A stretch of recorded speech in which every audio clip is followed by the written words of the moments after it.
Good afternoon, dear students. Now let us continue with centrifugation. So yesterday we discussed about what is centrifugation, what are the different types of centrifuge that are used, and what are the different types of rotors. Now let us discuss about preparative centrifugation. Okay.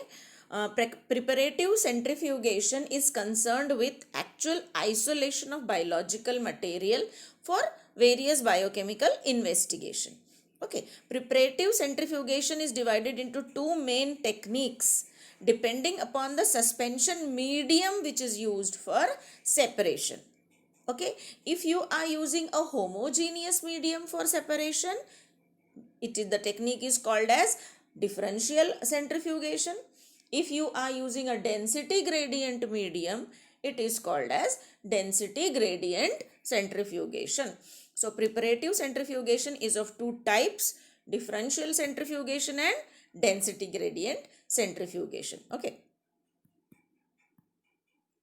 now differential centrifugation.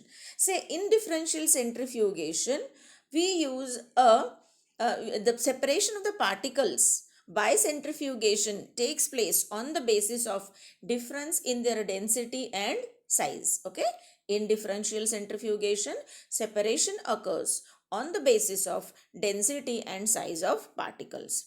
This is the basic principle used in differential centrifugation, where density and size of the particle decides when it will be sediment. Now, this is true for heterogeneous mixture of organelles or cells differing in their size and density, right? That will settle at different rate and reach the bottom of the tube before others. So, the you can say the component of the mixture or the organelle which is having heavier size, which is heavier, having more density, larger in size, will reach the bottom of the tube, and the heavier particle will reach first at the bottom of the tube and get packed at the bottom of the tube to form a pellet. Okay, to form a pellet. You remove the supernatant, and again the supernatant is subjected to centrifugation. Then the second molecule having less density than the first that formed pellet will now settle down.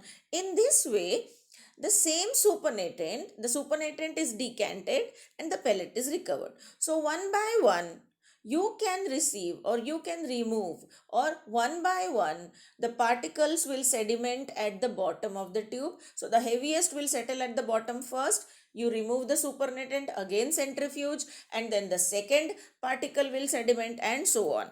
So sedimentation will occur on the basis of density and size. Separation is achieved in a fixed centrifugal field, and the time required for sedimentation of the particles can be determined by varying the centrifugal field for each particle. Okay, see, separation is achieved in a fixed centrifugal field, and the time required for sedimentation of the particle will be determined by varying the centrifugal field for each particle. Say for example, okay, and here separation, homogeneous particles are separated, or separation occurs in a homogeneous medium, right? For instance, if you have a tissue homogenate, okay, if you have a tissue of animal tissue and a homogenate of the tissue is prepared, and if you apply a centrifugal field of roughly 1000 G for 15 minutes, then cell debris and nuclei will settle down. Okay, first. So now you remove the supernatant and nuclei can be collected from the settled pellet. Then again centrifuge the supernatant for 15 minutes at 10,000 G, then the mitochondria and lysozymes would pellet out. The supernatant and the pellet are separated because pellet is the disc-shaped component which settles at the bottom. So you remove the supernatant. Again recentrifuge it. Say at 100,000 G for 1 minute, for 1 hour. Then what will happen? Different fractions will separate. Okay, then endoplasmic reticulum, then ribosomes, then peroxisomes. Okay, so the supernatant is one by one fraction is removed, and the supernatant is again centrifuged to separate the particles. The pellet so obtained at every centrifugation step, the you can say the component or the organelle will pellet. Like first nuclei will pellet, then after nuclei mitochondria, lysosomes, okay, then peroxisomes, then endoplasmic reticulum, then ribosome. So one by one you will get different pellets. The pellets are removed and washed. Okay, this is done to remove the contamination of other particle, so that fairly pure pellet of desired particle is obtained. This technique is very useful for isolation of intracellular organelles from tissue homogeneity. So you say, for example, you take a liver tissue of the animal, and if you want various subcellular or cellular organelles, like you want nuclei separated, you want mitochondria separated, you want lysozyme separated, then this technique is very, very useful. Okay.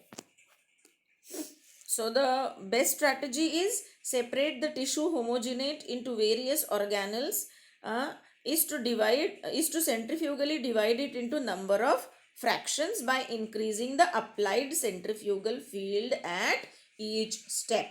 Okay, so at each step we increase the centrifugal field. Say for example, first at 1000 G, then at 10,000 G or 15,000 G, then at 1 lakh G, and then at 2 lakh G for say 3 hours and all. So one by one, okay, you go on increasing the speed of centrifugation, okay, and then each fraction will get separated. So this is called as differential centrifugation, which takes place in a homogeneous medium. Now the next one is density gradient centrifugation. As the name suggests, the medium used here is not homogeneous. The medium used is having gradient. In the gradient in the sense that if you look at the medium that is taken in the tube, we call it a density gradient medium. Why do we call it a density gradient medium? Because if you look at the test tube containing the density gradient, then if you go from bottom to top or from bottom to the meniscus, the density of the solution will go on decreasing. Rather, we can say that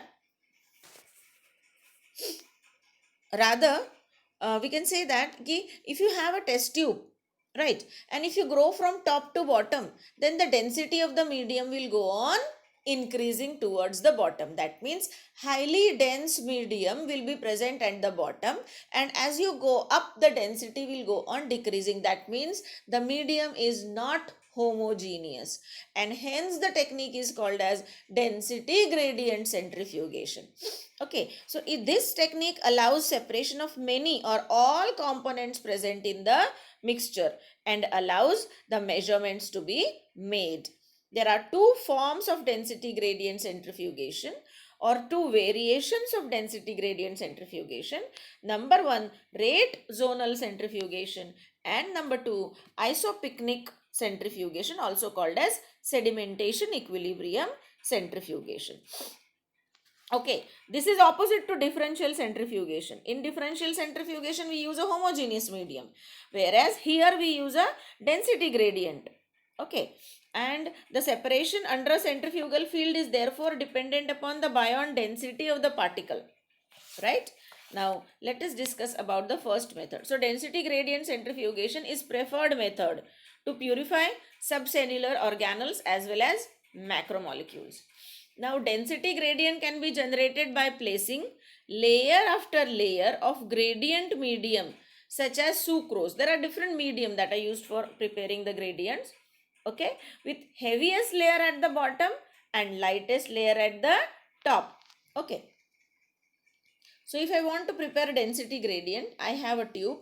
Layer after layer, I will go on pouring the medium from which I have to prepare the density gradient. It may be sucrose, it may be fecol, it may be glycerol. Depends upon what you want to separate and what solution you are using for preparing the density gradient. So, layer after layer, we go on pouring the less dense medium. So, highly dense medium is at the bottom and the density goes on decreasing towards the top.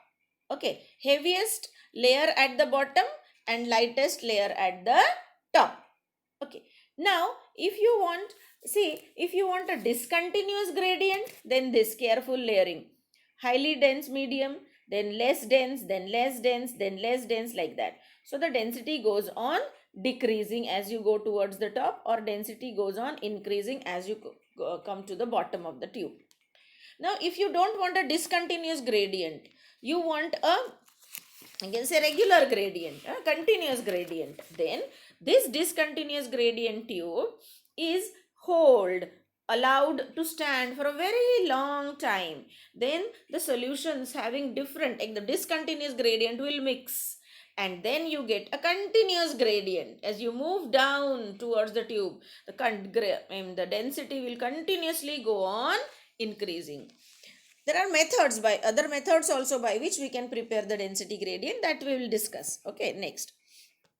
Now, so the density gradient centrifugation, as I told you, is divided into two categories. There are two variations: rate zonal density gradient centrifugation, where separation depends only on the size and shape of the particles, and isopycnic separation, where separation occurs only on the basis of density, bond density of the particle.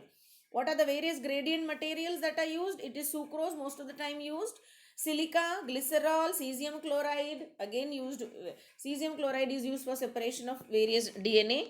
Okay, cesium acetate, ficol, sorbitol, then polyvinyl pyrrolidone, etc. There are so many materials that are used for gradient, but it should be very pure. The gradient material should be very, very pure. Now, the first method, that is rate zonal centrifugation. Here, see, we have to keep in mind one thing, that in rate zonal centrifugation, the separation occurs purely on the basis of size or shape of the particle. Size and shape of the particle. It is independent of the density of the particle.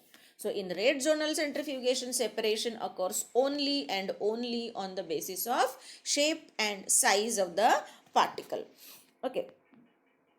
The gradient that we use here has maximum density.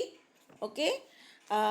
See, the gradient that we are using in this technique, right, has maximum density at the bottom, which is lower than the least dense sample molecule to be separated.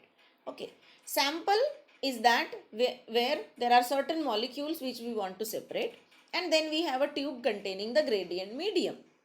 The highest density of the gradient, which is at the bottom of the tube, is lower than the least dense sedimenting particle.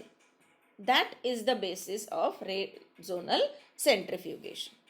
Now, you have a gradient, a density gradient, continuously increasing density gradient tube, and you apply the sample or introduce the sample on the top of this continuously increasing gradient tube, and then you perform centrifugation at a very low speed for a very short period of time. Perform centrifugation at very low speed for short period of time. The particles of the sample will travel through the gradient and form discrete zones depending upon their rate of sedimentation, depending upon their sedimentation coefficient, depending upon their, you can say, size or shape. They will get separated and they will form discrete zones. However, centrifugation has to be terminated before the dense molecule, or the highest highly dense, you can say, some molecule having very largest size. Okay, the you can say first sedimenting particle reaches the bottom. Okay, centrifugation must be terminated before the heaviest zone reaches the bottom of the tube, right? So here sample is introduced on the top of the density gradient tube. Centrifugation is carried out at a fairly low speed for short period of time. The particles of the sample travel through the gradient and form discrete zones depending upon their sedimentation coefficient, depending upon their size and shape. And you have to stop the centrifugation process before the heaviest zone reaches the bottom. This technique is very useful for separating proteins which have almost same density, but they have different shape. Okay, but they have different shape and size. So protein having almost same density but having different size and shape, can be separated by rate zonal centrifugation, then DNA RNA hybrid ribosomal subunit can be very well separated by rate zonal centrifugation. But here we cannot separate molecules like mitochondria, lysosome, peroxisome having different density but same size cannot be separated by rate zonal centrifugation. So what is the criteria? Density of the sample must be less. The highest density of the density of the sample solution must be less than the lowest dense portion of the gradient. Density of the sample particle is greater than the highest dense portion of the gradient. The path length and time is also important. So you can see here in the tube, depending upon the size, okay, depending upon their you can say size and shape, the molecules will get separated. Sample molecules will get separated. Okay.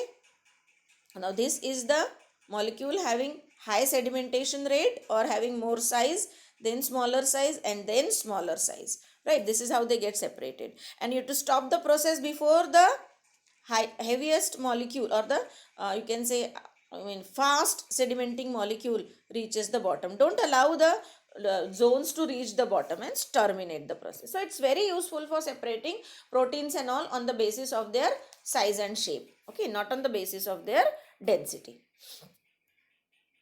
So this is how the separation occurs.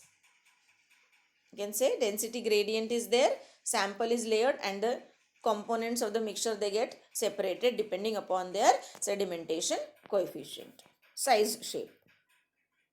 Now the next one is isopycnic centrifugation. See, isopycnic centrifugation is used to separate particles, okay, that will sediment in the region or layer where the density gradient is greater than their own Bion density. The technique is immensely useful for separating particles that differ in their densities. Okay. This technique differs from rate zonal centrifugation. Number one, it utilizes gradient which is steep. The density gradient is greater than the dense sedimenting particle. It utilizes a steep gradient and the gradient density is greater than the dense sedimenting particle. Say for example, you have a test tube like this, okay, having a density gradient medium and you have layered your sample, right? Now the sample components will move down when you perform centrifugation. Here centrifugation is performed at a very high speed for a very long period of time, maybe overnight also. Okay, so the particles go on separating. Now suppose for example this is particle 1, particle 2, particle 3. Say for example, particle will stop at a point when it experiences that the density of the gradient is more than its own density. Okay, or the particle of the sample will stabilize at a point and form a discrete band where the density of the sample component matches the density of the gradient. Okay, it will go and settle at a point where its own density, then the particle density, is equal to the gradient density. That means the density of the gradient below this point is more than the density of the separated component. Okay, so the point where the component experiences that the density of the medium is more, so at that point it will stabilize, right? So depending upon the density of the separating molecule, the molecule will stabilize in the centrifuge, density gradient tube as discrete bands. They will not mix with each other because here separation occurs on the basis of Bion density of the particle. Okay, the sample particle, okay, will stabilize at a point in the form of a discrete band where its density is equal to the gradient density, and below that discrete zone the density is more. Okay, so technique is used to separate particles that will sediment in the region layer where the density gradient is greater than their own Bion density. It is very useful for separating particle on the basis of their density. Okay, utilizes a steep gradient. That gradient density is greater than the dense sedimenting particle. Centrifugation is carried out for a very long period of time at relatively high speed so that the particles achieve their equilibrium densities. Then you have a continuous gradient prepared in a tube. Sample is directly layered on the top of the density gradient tube. Upon centrifugation, individual particle will sediment down the tube till they meet a gradient whose density is greater than their own density. Okay, the particle will become stationary. That means the particle will not move if the density is more below the particle. Okay, it will get stabilized at a point where its density is equal to the density gradient medium.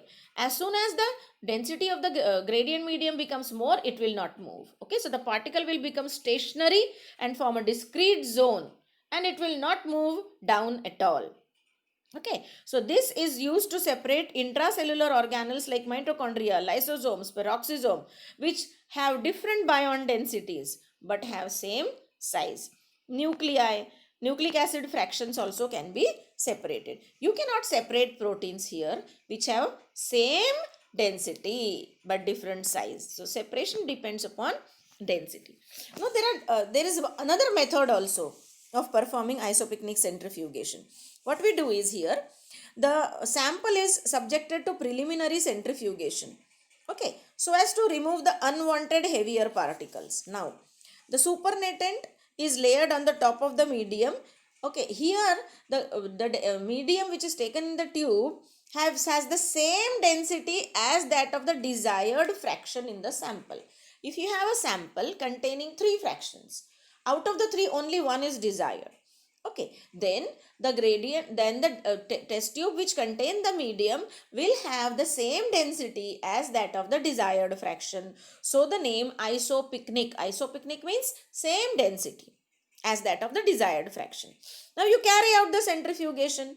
What will happen? The desired fraction will migrate to the middle of the liquid column, and it will get separated in the center of the tube, right? The fraction which is very heavy will go to the bottom of the tube, and the fraction which is very light will remain at the meniscus. And this is how you separate your desired fraction by isopycnic method, where the density of the medium is same as that of the desired fraction.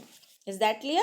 Okay, so isopycnic separation thus helps you to separate intracellular organelles like mitochondria, lysosomes, peroxisomes, which have different bond densities but almost same, you can say, shape and size. Okay, do not differ in their size. Then method is also useful for separating nucleic acid fractions. Now the gradient material that we use here should have certain characteristics. Okay, it should not affect the biological activity of the sample. It should not interfere with the assay procedure. It should be easily possible for us to remove the gradient material to purify your product. It should not absorb in UV range. It should not be corrosive to the rotor. It should be easy to sterilize the gradient material. It should be cheap and readily available. It should be possible for us to recover the gradient material for further use. Okay, and as I told you, there are different materials which can be used like sucrose, fecol, glycerol, cesium chloride, etc. Okay, now the next thing, so this is isopycnic centrifugation, separates particles into zones depending upon their difference in bond densities. So in the first tube you can see mixture, and here they are separated. So where will it separate? So suppose this is the second fraction to be separated. It has formed a discrete band. Why it has not moved down? Why it is not possible for the particle to move down? Because the density of the particle, say if the density of the particle is 1 and below this point the density will be 1.2, say for example, so it will not move down, right? So the particle stabilizes at a point where its density is equal to the density gradient medium. It will not move down because below this the density of the gradient medium is more. Okay, so it will not move. So separation occurs purely on the basis of density, and this is the best method for separating particles having different densities. What is the application? To remove the cellular elements from blood to provide cell-free plasma serum used for analysis, remove chemically precipitated protein, separate proteins, separation of subcellular organelles, DNA, RNA, okay, etc. These are the applications. Now the next thing, we need to know is how to prepare the gradient and all, and analytical ultracentrifugation, that we will discuss in the next lecture.